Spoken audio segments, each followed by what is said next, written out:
የዓለም ዋንጫ ሙዚቃዎችና የተጫዋቾች ትዝታም ዓለም ዋንጫ ሁሉንም ሰው አንድ የሚያደርግ የውድድር መድረክ መሆኑ ይታወቃል። የዓለም ዋንጫ ሙዚቃዎች ደግሞ ወደ ኋላ ተመልሰን በወቅቱ የነበሩትን ክስተቶች እንድናስታውስ ያደርገናል።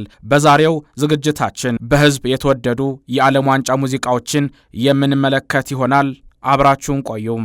የ1998 የዓለም ዋንጫ ከማይረሱ ውድድሮች መካከል አንዱ ነው። ፈረንሳይ ብራዚልን 3-0 አሸነፈች። ዚነዲን ያዚድ ዚዳን የጨዋታው ኮከብ ነበር። ልክ እንደ ዚዳን የሪኪ ማርቲን ሙዚቃ የዓለም ዋንጫው ድምቀት ሆኖ አልፏል። ኢማኑኤል ፔቲት እንዲህ አለ። የሪኪን ሙዚቃ አሁንም ድረስ እሰማዋለሁ። በተለይ ለፈረንሳይ ደጋፊዎች ይህ ሙዚቃ የማይረሳ ነው ሲል ገልጾታል። ዚዳን በበኩሉም እኔ ብዙ መናገር አልፈልግም፣ ነገር ግን የሪኪ ማርቲን ሙዚቃ መቼም ቢሆን ልረሳው አልችልም ሲል ተናግሯል። ሪኪ ማርቲን ካፕ ኦፍ ላይፍ። የ2010 የደቡብ አፍሪካ የዓለም ዋንጫ በአህጉራችን አፍሪካ ውድድሩ መዘጋጀቱም የተለየ ስሜትን የሚፈጥር ክስተት ነው።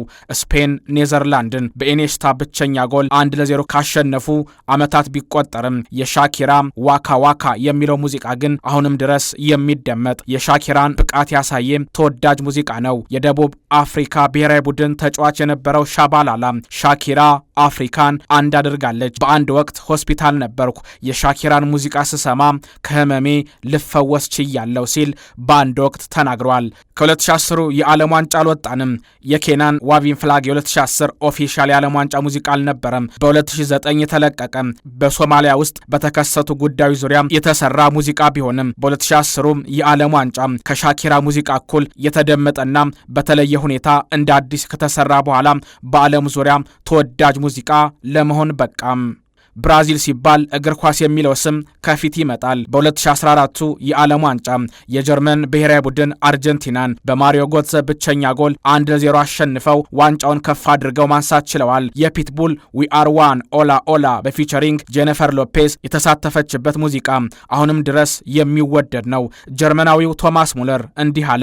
እኛ ጀርመኖች ዓለም ዋንጫውን ያሳካ ነው በአንድነት ነው። ስሞት ይህንን ሙዚቃ እየሰማችሁ እኔን አስታውሱኝ ብዬ ጓደኞች ነግሬያቸዋለሁ ሲል በአንድ ወቅት ተናግሯል። ፒትቡል እና ጄኒፈር ሎፔዝ ዊ አር ዋን። በቭላዲሚር ፑቲን ሀገር ሩሲያ የ2018 የዓለም ዋንጫ ሲዘጋጅ ብዙዎች ለምን ብለው ጠየቁም። ነገር ግን ሩሲያ ስኬታማ የሚባል ውድድርን ማዘጋጀት ቻለች። በዲዲዬ ዴሾ የምትሰለጥነዋ የፈረንሳይ ብሔራዊ ቡድን ክሮኤሽያን 4-2 በሆነ ውጤት በማሸነፍ ስኬታማ ዓመትን ማሳለፍ ቻሉ። የዓለም ዋንጫውንም ወደ ሀገራቸው በማምጣት ደማቅ ታሪክን ጻፉ። ማጂክ ኢን ዘ ኤር የሚለው ሙዚቃ የብዙዎችን ትኩረት ሳበ። አንቷን ግሪዝማን ሩሲያ ታላቅ ሀገር ነች፣ ይህ ሙዚቃ ለእኔና ለቤተሰቦቼ ትልቅ ትርጉም አለው፣ ዓለም ዋንጫ ያለ ሙዚቃ አይደምቅም ሲል ተናግሯል። የሩሲያው የዓለም ዋንጫ ሲነሳ ከፈረንሳይ ስኬት ጋር ይህ ሙዚቃ በፍጹም የሚረሳ አይደለም። ካታር የዓለም ዋንጫውን ለማዘጋጀት ብዙ ጥረቶችን አድርጋለች። የፊፋ ሰዎች በተለይም ጂያኒ ኢንፋንቲኖ ካታር የ2022ቱን የዓለም ዋንጫን እንድታዘጋጅ ተመርጣለች ብለው ሲናገሩ ውድድሩ ስኬታማ አይሆንም የሚሉ ድምጾች ተሰሙ። ነገር ግን ካታር በግርምት አፍን የሚያስይዝ የተሳካ ውድድርን አዘጋጀች። የፍጻሜ ውድድር በድራማዊ ክስተቶች ታጀቦም።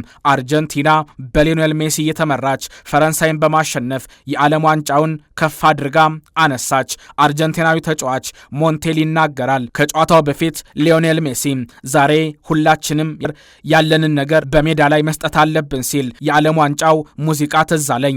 የመጨረሻውን የፍጹም ቅጣት ምት ለመምታት ሲሄድ ሜሲና የዓለም ዋንጫ ሙዚቃው ብቻ ነበር ትዝ ያሉኝ በማለት አስተያየቱን መስጠቱ የቅርብ ጊዜ ትዝታችን ነው። አርጀንቲናውያን ይህንን ሙዚቃ ሲያዳምጡ ካታርን፣ ሜሲንና የብሔራዊ ቡድኑ ተጫዋቾችን ያስታውሳሉ። በ2026 የዓለም ዋንጫ ሻኪራ ተመልሳለች። ዳይዳይ የሚለው ሙዚቃ ሰርታለች። ሻኪራ ካቀነቀነች በስፋት እንደሚደመጥ ግልጽ ነው። ሻኪራ የዓለም ዋንጫ አድማቂ መሆኗንም በዚህ ሙዚቃ ታይቷል። የሻኪራን የዓለም ዋንጫ ኦፊሻል ሙዚቃ በመጋበዝ እሰናበታቸዋለሁ። ዳይዳይ ፊውቸሪንግ ቡርና ቦይ።